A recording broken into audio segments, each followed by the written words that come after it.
పదే పదే పదే కోరుతున్నారు కేసీఆర్ గారిని. మీ కేసీఆర్ గారు ఎట్లా అడగరు? అసెంబ్లీ పెట్టండి నేను వస్తాను ఆయన అన్నాడు. ఇటు సీఎం రేవంత్ రెడ్డి గారు అడుగుతున్నారు అసెంబ్లీ పెడతారు రండి చర్చిద్దామని. మా దగ్గర ఉన్న రిపోర్ట్ ఇది, మీ దగ్గర ఉన్న రిపోర్ట్ మీరు చెప్పండి.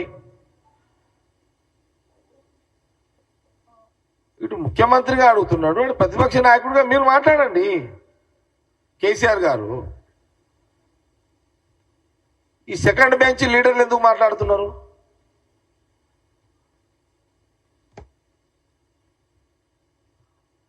సెకండ్ బెంచ్ లీడర్లు ఎవరు? కేటీఆర్ గారు కానివ్వండి, లేకపోతే హరీష్ రావు గారు కానివ్వండి, వీళ్ళు సెకండ్ బెంచ్ లీడర్లే కదా.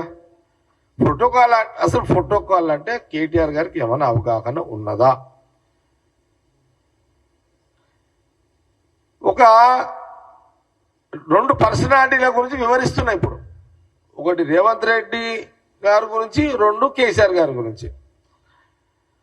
నంబర్ 1 జాతీయ కాంగ్రెస్ పార్టీ, జాతీయ కాంగ్రెస్ పార్టీ, బీఆర్ఎస్ ప్రాంతీయ పార్టీ.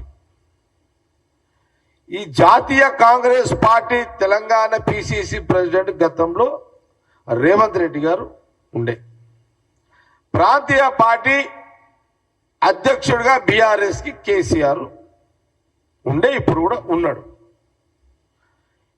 ఇక్కడ రెండు ప్రోటోకాల్ ఈక్వలే కదా. దాని తర్వాత బీఆర్ఎస్ పార్టీ అధ్యక్షుడు కేసీఆర్ గారు 10 సంవత్సరాలు ఈ రాష్ట్రానికి ముఖ్యమంత్రిగా వారు ఉన్నారు. జాతీయ కాంగ్రెస్ పార్టీ అధ్యక్షుడు తర్వాత ఈ రాష్ట్రానికి తెలంగాణ ప్రజలు రాహుల్ గాంధీ గారి నాయకత్వంలో రేవంత్ రెడ్డి గారు ఇప్పుడు ముఖ్యమంత్రిగా ఉన్నారు. ఈ రెండు పర్సనాలిటీలు ఇప్పుడున్న రాష్ట్ర రాజకీయాల్లో ఈ రెండు పర్సనాలిటీలు.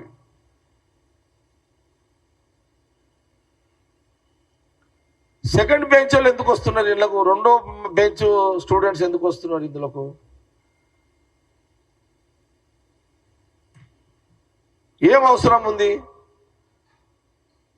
లేదు. కేటీఆర్ గారు ఒక మాట చెప్తున్నా, కేటీఆర్ గారు మీకు పదే పదే పదే అంటున్నారు, మాట్లాడుతున్నారు కదా.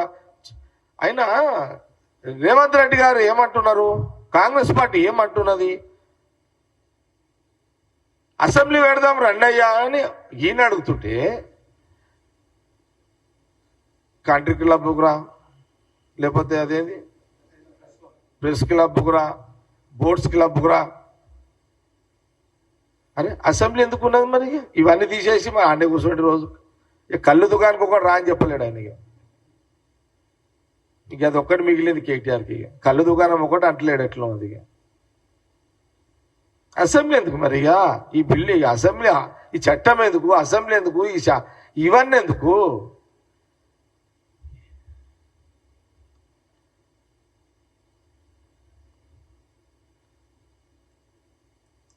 ఇప్పుడు నేను జ్ఞాపకం చేయించిన కళ్ళు దుకాణం అది కూడా అడుగుతాడేమో మరి కేటీఆర్ మళ్ళీ నెక్స్ట్. ఇక ఎమ్మెల్యేలు ప్రజలు ఎందుకు, ఓట్లు ఎందుకు, అసెంబ్లీ ఎందుకు? అదే ఇంత సిన్సియర్గా సీఎం రేవంత్ రెడ్డి గారు రానాయన బొట్టి పెట్టి కేసీఆర్కి చెప్తుంటే, అడుగుతుంటే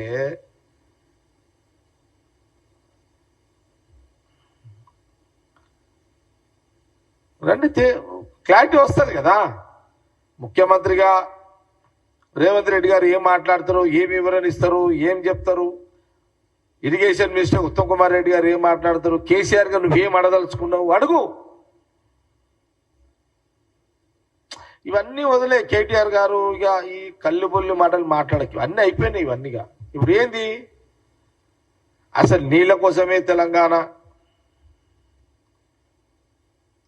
ఆంధ్రలో తిట్టింది నువ్వే,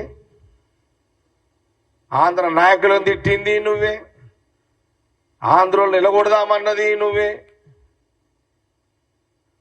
రాష్ట్రం వచ్చి నువ్వు ముఖ్యమంత్రి అయితే ఆంధ్రలకు కాలికి ముళ్ళిరిగితే నోటి పన్నుతో తీస్తానన్నది నువ్వే, పొడుస్తాన్నది నువ్వే, నోటి పన్నుతో తీస్తాన్నది నువ్వే.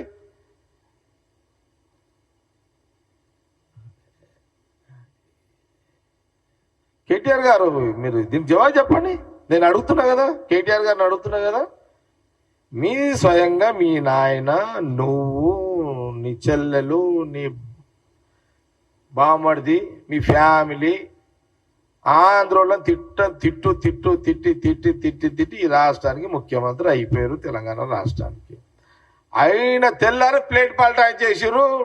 గ్రేటర్ ఎలక్షన్ రాగానే ఆంధ్రోళ్లకు అరికాలికి ముళ్ళు ముచ్చుకుంటే నోటి పన్నుతో పీకేస్తా అని అన్నావు. ఇలా కూడా ఆ డైలాగులు నీయే, ఈ డైలాగులు నీయే. ఇక్కడ తేడా ఎక్కడుంది కేటీఆర్ గారు?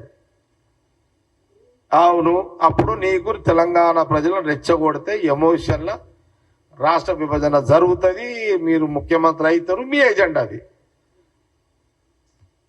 ఇది అయిపోయింది. అచ్చా సరే, అప్పుడు నీళ్లు దొంగతనం చేసిరు ఆంధ్రోళ్ళు లాంటివి, నీళ్ళు ఎత్తుకపోయారు అంటివి, రాత్రిపూట బిందెలతో మోసిరు అంటివి, ఇన్ని పిటకథలు చెప్పారు మీరు.